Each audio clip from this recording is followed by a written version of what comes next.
Hi hello friends, नमस्ते, आदाब, सत श्री अकाल, अस्सलाम वालेकुम। कैसे हैं आप सब? आई होप आप सब लोग बहुत अच्छे होंगे। मैं भी बहुत बढ़िया हूँ। तो friends, welcome back to my YouTube channel react with Manu.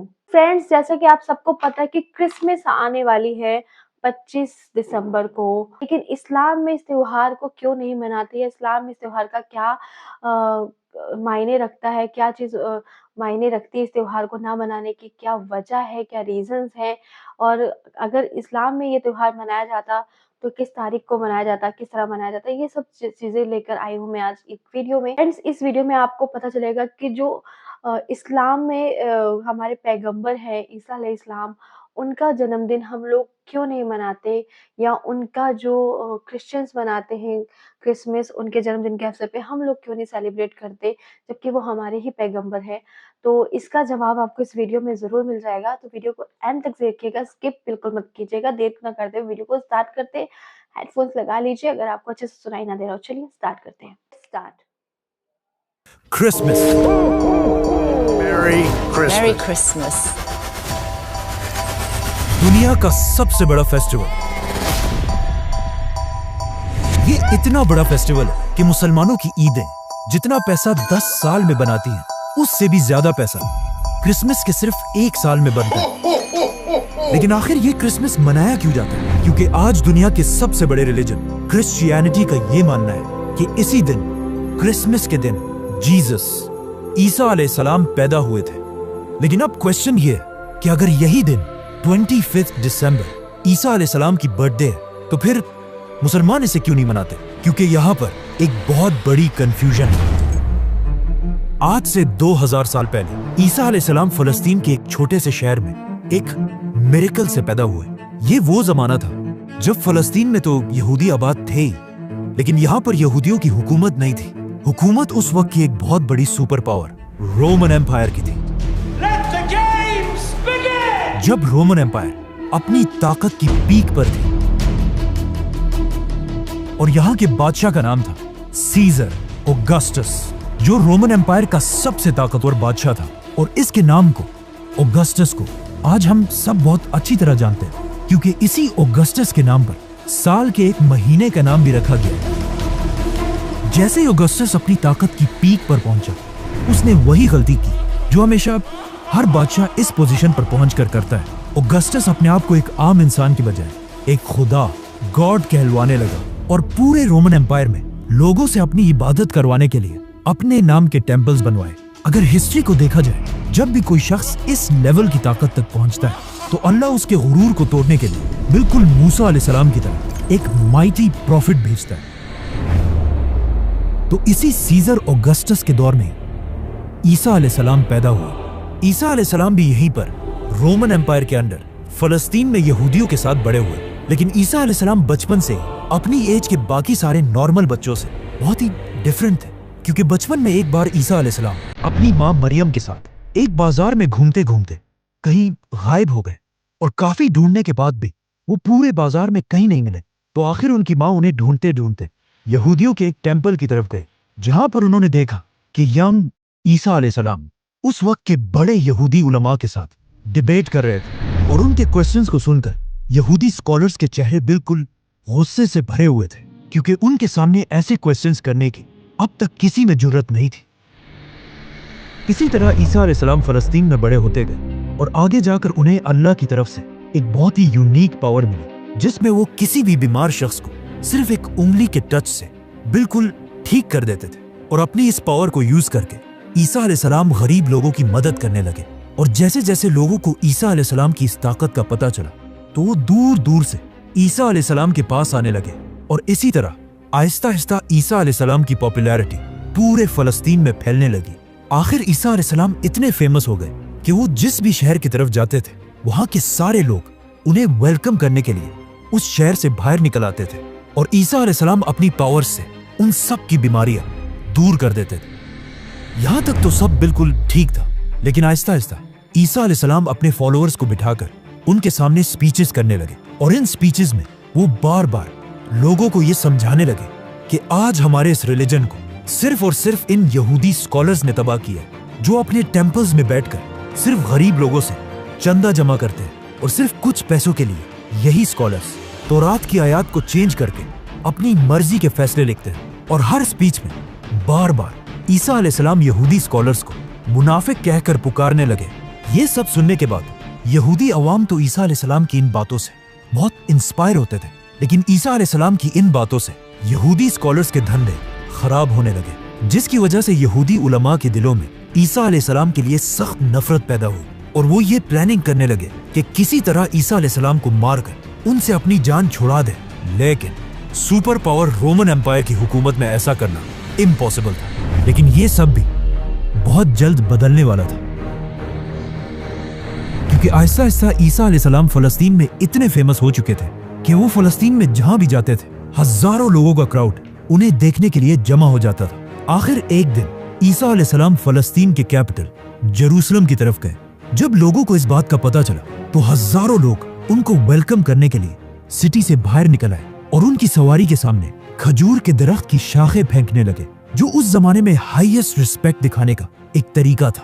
Roman empire के जनरल्स ये सब देखकर हैरान हो गए कि आखिर ये कौन आ रहा है जिसे लोग बिल्कुल एक बादशाह की तरह रिस्पेक्ट दे रहे हैं। नाउ ईसा अलैहिस्सलाम की ताकत को देखकर रोमन एम्पायर के जनरल्स उनसे डरने लगे और यहूदी उलमा तो उनसे पहले ही नफरत करते थे। तो अब ये दोनों मिलकर ईसा अलैहिस्सलाम को मारने की साजिश करने लगे, जिसके बाद ईसा अलैहिस्सलाम ने अपने सबसे क्लोज 11 या 12 फॉलोअर्स के साथ अपना आखिरी डिनर किया और फिर अल्लाह ने उन्हें आसमान की तरफ उठा लिया। लेकिन क्रिश्चियंस का मानना है कि इसके बाद उन्हें मार दिया गया। अब ईसा अलैहिस्सलाम तो दुनिया से चले गए, लेकिन यहाँ फलस्तीन में उनके 11 फॉलोअर्स ने फैसला किया कि वो ईसा अलैहिस्सलाम की टीचिंग्स को पूरी दुनिया तक पहुंचाएंगे। तो सबसे पहले इन फॉलोअर्स ने यहूदियों को कन्विंस करने की कोशिश की, लेकिन ऑफ कोर्स यहूदियों ने ईसा को नहीं माना, तो इनको क्या मानेंगे। तो ये फॉलोअर्स यहूदियों को छोड़कर दुनिया के बाकी लोगों तक ईसा अलैहिस्सलाम का मैसेज पहुंचाने लगे और यहूदियों के बिल्कुल ऑपोजिट बाकी दुनिया में क्रिश्चियनिटी बहुत तेजी से फैलने लगी। और इन्हीं नए फॉलोअर्स में से एक का नाम सेंट पॉल था।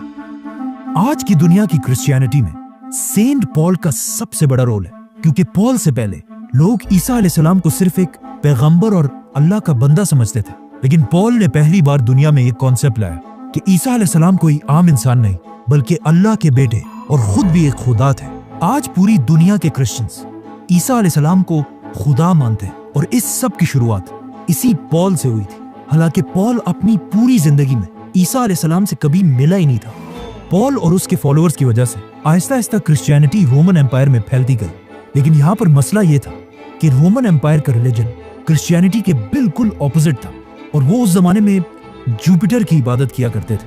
तो रोमन एम्पायर की इस अवाम को इम्प्रेस करने के लिए उस जमाने के क्रिश्चियंस ने अपने रिलीजन में कुछ चेंजेस किए। नंबर 1, उन्होंने ईसा अलैहिस्सलाम के नाम को चेंज करके एक कॉमन रोमन नाम रखा, जो आज इंग्लिश में जीसस बन चुका है। नंबर 2, रोमन एम्पायर के लोग ज्यादातर यूरोपियंस थे, मतलब बिल्कुल गोरे थे, और ईसा अलैहिस्सलाम फलस्तीन के होने की वजह से थोड़े ब्राउनिश थे, और उस जमाने के व्हाइट लोग अपने आप को बाकियों से बहुत ऊपर समझते थे। तो अब इन्हें इम्प्रेस करने के लिए उस जमाने के क्रिश्चियंस ने जीसस की पेंटिंग्स बनाना शुरू की, जिसमें जीसस को बिल्कुल यूरोपियंस की तरह व्हाइट दिखाया गया। मतलब ये दुनिया में आज जीसस की सबसे पुरानी पेंटिंग है। जीसस की यही पेंटिंग्स आज दुनिया की सबसे फेमस पेंटिंग्स हैं, क्योंकि आज से कुछ ही साल पहले जीसस की एक पेंटिंग दुनिया में सबसे महंगी बेची गई, $450 मिलियन में, और जिसे खरीदा किसने? Mohammed bin Salman is the actual buyer of a Leonardo for a record-breaking $450 million at a Let's come back to the story. Christianity में इन चेंजेस की वजह से Aahista Aahista Christianity Roman empire में बहुत तेजी से फैलने लगी और क्रिश्चियंस इतने बढ़ गए कि रोमन एम्पायर के बादशाहों ने सोचा कि अगर क्रिश्चियंस ऐसे ही बढ़ते गए तो ये तो हमारे रिलीजन जुपिटर के रिलीजन को बिल्कुल खत्म कर देंगे। तो आखिर रोमन एम्पायर के बादशाह ने फैसला किया कि अब क्रिश्चियनिटी को फैलने से रोकने के लिए हमें सारे क्रिश्चियंस को मारना होगा। जिसके बाद रोमन एम्पायर ने क्रिश्चियंस पर ऐसा जुल्म किया कि इस जुल्म को कुरान में भी डिस्क्राइब किया गया है कि जब रोमन एम्पायर के बादशाह के जुल्म से कुछ यंग लड़के भागकर एक गार केव में छुप गए और वहीं पर अगले 300 साल तक सोते रहे, जिन्हें असहाबे काफ कहा जाता है। रोमन एम्पायर के इस सारे जुल्म के बाद भी क्रिश्चियंस अपने रिलीजन से पीछे नहीं हटे, बल्कि इन सारे जुल्मों से क्रिश्चियनिटी और भी तेजी से फैलने लगी और दुनिया के हर कोने तक पहुंचने लगी, यहाँ तक कि ये रिलीजन पहली बार इंडिया तक भी पहुंचा। आखिर ईसा अलैहिस्सलाम के 300 साल बाद क्रिश्चियनिटी इतनी पावरफुल हो गई कि रोमन एम्पायर के एक बादशाह कॉन्स्टेंटीन द ग्रेट ने अपने रिलीजन को छोड़कर क्रिश्चियनिटी में कन्वर्ट हो गए। तो अब जब बादशाह ही क्रिश्चियन बन गया तो रोमन एम्पायर के सारे हालात बिल्कुल बदल गए और अब तक जो जुल्म क्रिश्चियंस पर किया जाता था उससे भी ज्यादा जुल्म जुपिटर के रिलीजन के फॉलोअर्स पर किया जाने लगा, क्योंकि उस जमाने का रूल था कि जो रिलीजन बादशाह का होगा वही पब्लिक का भी होगा। तो अब रोमन एम्पायर अपने पुराने रिलीजन को जबरदस्ती दुनिया से खत्म करने लगे, लेकिन ये भी कोई आसान काम नहीं था, क्योंकि जुपिटर को मानने वाले भी इतनी आसानी से अपना रिलीजन छोड़ने वाले नहीं थे। तो अब यहाँ पर अगेन रोमन एम्पायर ने क्रिश्चियनिटी को दोबारा बदलने की कोशिश की और अपने पुराने और नए रिलीजन को एक दूसरे के साथ मिक्स करने लगे, और यहीं से पहली बार क्रिसमस का कॉन्सेप्ट आया। जैसे कि रोमन एम्पायर के रिलीजन में हर साल दिसंबर में अपना सबसे बड़ा फेस्टिवल सैटर्नेलिया मनाते थे, जिसमें वो अपने खुदा सैटर्न की इबादत करते थे। और उनके इस फेस्टिवल में एक चीज सबसे इंपॉर्टेंट थी, पाइन ट्रीज, क्योंकि दिसंबर में यूरोप की सर्दी की वजह से सारे दरख्त बिल्कुल सूख जाते थे और सिर्फ पाइन ट्री अपनी जगह पर मजबूती से खड़ी रहती थी, जिसे वो एक बहुत ही होली चीज समझते थे। और हर फेस्टिवल में इसी दरख्त के एक शाख को अपने घर में लाकर सजाते थे। तो अब रोमन एम्पायर ने अपनी पूरी सल्तनत को एक रिलीजन में जमा करने के लिए अपने पुराने रिलीजन से फेस्टिवल्स उठाए और अपने नए रिलीजन से जीसस क्राइस्ट और इन दोनों को मिला दिया और कहा कि जीसस क्राइस्ट दिसंबर के महीने के आखिर में पैदा हुए थे, और सारे क्रिश्चियंस को हुक्म दिया कि इस दिन को 25 दिसंबर को बिल्कुल पुराने रिलीजन की तरह जीसस क्राइस्ट की बर्थडे मानकर सेलिब्रेट किया जाए। और इसी तरह इन दोनों रिलीजन्स को मर्ज करने के बाद अब पूरी रोमन एम्पायर क्रिश्चियनिटी में कन्वर्ट हो गई। लेकिन आज दुनिया का कोई मुसलमान भी इस दिन को सही नहीं मानता, और कुरान में भी ईसा अलैहिस्सलाम की पैदाइश की स्टोरी बिल्कुल ऑपोजिट है, क्योंकि कुरान में है कि जब ईसा अलैहिस्सलाम पैदा हो रहे थे तो उनकी माँ मरियम के पास सिर्फ एक खजूर का दरख्त था, जिस पर उन्हें हुक्म दिया गया कि घबराओ मत और इस खजूर के दरख्त को हिलाओ ताकि इससे तुम्हारे लिए ताजा खजूर गिर सके और तुम्हें ताकत मिले। खजूर का दरख्त। अब मसला ये है कि दरख्त पर खजूर तभी बनते हैं जब सख्त गर्मी का मौसम हो, which means according to Quran ईसा अलैहिस्सलाम की पैदाइश जरूर गर्मी के महीनों में हुई होगी, और दिसंबर का तो कोई सवाल ही पैदा नहीं होता। और ये सिर्फ कुरान में ही नहीं बल्कि क्रिश्चियंस भी ये मानते हैं कि उन्हें ईसा अलैहिस्सलाम की पैदाइश के सही दिन का पता नहीं है। जो भी हो, अब पूरी रोमन एम्पायर क्रिश्चियनिटी में कन्वर्ट हो चुकी थी, और जैसे ही रोमन एम्पायर के लोग क्रिश्चियंस बने, ये वही टाइम था जब अल्लाह ने असहाबे काफ को अपनी लंबी नींद से उठाया और उन्होंने उठकर एक दूसरे से पूछा कि हम ज्यादा से ज्यादा कितने वक्त तक सोए होंगे। तो उनमें से एक ने कहा कि 1 या आधा दिन। लेकिन जब वो बाहर निकले उन्हें पता चला कि यहाँ तो सब कुछ बिल्कुल बदल चुका है। इसके बाद क्रिश्चियनिटी दुनिया का सबसे बड़ा रिलीजन बना, और आने वाले वक्तों में Roman empire, British empire, Spanish empire की वजह से आज तक क्रिश्चियनिटी दुनिया का सबसे बड़ा रिलीजन है। और क्रिसमस दुनिया का सबसे बड़ा फेस्टिवल, जिसमें हर साल पूरी दुनिया से लोग $1 ट्रिलियन से भी ज्यादा पैसा खर्च करते हैं, जो हर साल के ईद से 10 गुना ज्यादा पैसा है। लेकिन ये हमेशा से ऐसा नहीं था। क्रिसमस पहले के जमाने में सिर्फ एक छोटा सा फेस्टिवल था जिसमें लोग चर्च में जमा होकर अल्लाह और ईसा अलैहिस्सलाम को याद किया करते थे।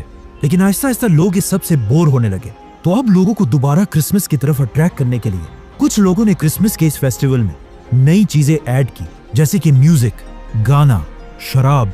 और क्रिसमस के इस फेस्टिवल में जो सबसे बड़ा एडिशन किया गया वो था सैंटा क्लॉज,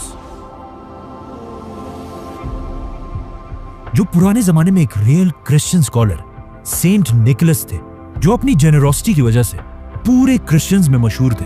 आज से 150 साल पहले जब पहली बार सैंटा क्लॉज को इंट्रोड्यूस कराया गया तो वो ज्यादातर ग्रीन या ब्लू कपड़े पहनकर बच्चों को गिफ्ट्स दिया करते थे। लेकिन ऐसा ऐसा कोका कोला सैंटा क्लॉज को अपने एड्स में यूज करने लगा और इसके कपड़ों को ग्रीन कलर से बदलकर बिल्कुल अपने बॉटल्स की तरह रेड और व्हाइट बना दिया। आज क्रिसमस पूरी दुनिया का सबसे बड़ा फेस्टिवल है, जो सिर्फ क्रिश्चियन कंट्रीज में नहीं बल्कि चाइना और इंडिया जैसी बड़ी कंट्रीज में भी मनाया जाता है, जिसकी वजह से क्रिसमस के फेस्टिवल में पूरी दुनिया से $1 ट्रिलियन से भी ज्यादा का बिजनेस होता है।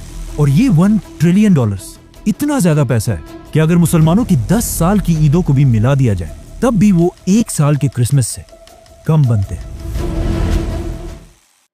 आप लोगों ने वीडियो देखी और आपको समझ आया होगा कि जो मुसलमान हैं वो धार्मिक रूप से ये फेस्टिवल सेलिब्रेट नहीं करते, क्योंकि उनके हिसाब से ये चीज सही नहीं है। ऐसा कि बताया गया वीडियो में कि क्रिश्चियंस जो होते हैं वो ईसा अलैहिस्सलाम को ईश्वर का पुत्र मानते हैं, परंतु इस्लाम में ईश्वर का पुत्र नहीं माना गया, बल्कि उन्हें एक पैगंबर माना गया है कि वो एक पैगंबर थे, एक प्रॉफिट थे, ना कि अल्लाह का कोई पुत्र। क्योंकि अल्लाह का कोई बच्चा नहीं है, अल्लाह का कोई वो मतलब कोई संतान नहीं है। जो मुसलमान हैं वो क्रिसमस सेलिब्रेट नहीं करते, ना ही तो किसी को क्रिसमस विश करते हैं। तो जैसे कि आपने देखा है कि कई बार आप किसी को मैरी क्रिसमस बोलते हैं, लेकिन आगे से कोई जवाब नहीं देता या फिर मुँह बना लेता, तो इसमें प्लीज़ बुरा मत मानिए, क्योंकि सबके जो है अपने-अपने कल्चरल बिलीफ्स हैं और अपने-अपने हिसाब से हर कोई त्योहार मनाता है। तो हो सकता है किसी को उस चीज़ पसंद ना हो या कोई उस चीज़ को ना मानता हो, तो इसमें कुछ भी बुरा मानने वाली बात नहीं है, क्योंकि सबका अपना-अपना विश्वास है, जो जिस धर्म से है, जिस धर्म से कनेक्टेड है, वो उस चीज़ को ही मानेगा। मतलब ये ज़बरदस्ती आप किसी के ऊपर अपना फैसला नहीं थोप सकते। तो ये आपको कारण पता चला कि आखिर जब वो भी मानते हैं ईसा अलैहिस्सलाम को, क्रिश्चियंस भी और मुसलमान भी ईसा अलैहिस्सलाम को अपना पैगंबर मानते हैं। पर डिफरेंसेस यहाँ पे क्या है कि वो मानते हैं कि वो गॉड का बच्चा है, और ये यहाँ पे हम उनको मानते हैं कि वो पैगंबर है। तो ये डिफरेंसेस हैं काफ़ी सारे, और कहीं न कहीं इन डिफरेंसेस के चलते ही जो है इस्लाम और क्रिश्चियनिटी में फ़र्क भी है। अगर ये वो सब एक ही मानते तो फिर वो भी इस्लाम ही होता, क्रिश्चियनिटी कोई धर्म ना ही बन पाता शायद। लेकिन आज के टाइम पे बोले तो क्रिश्चियनिटी इतना बड़ा धर्म बन गया है कि उससे बड़ा धर्म कोई है ही नहीं, क्योंकि पूरे वर्ल्ड में देखो आप, सबसे ज़्यादा आपको क्रिश्चियंस ही मिलेंगे। और इसीलिए ये त्योहार जो है मतलब सबसे बड़ा त्योहार माना गया, और सबसे ज़्यादा भाई पैसा भी इस त्योहार में ही लगता है। तो इस त्योहार के बारे में आपकी क्या राय है? क्या आप क्रिसमस सेलिब्रेट करते हो या नहीं करते? ज़रूर बताइएगा। ऐसी और वीडियोज़ देखने के लिए हमारी चैनल को सब्सक्राइब कर लीजिए, और वीडियो पसंद आए तो लाइक, शेयर ज़रूर कीजिएगा, और कमेंट करके ज़रूर बताइएगा कि आपको ये वीडियो कैसी लगी। मिलते हैं ऐसे ही एक और मज़ेदार वीडियो के साथ। तो तब तक के लिए bye bye, tata, take care. दुआओं में याद रखिए। अल्लाह हाफ़िज़।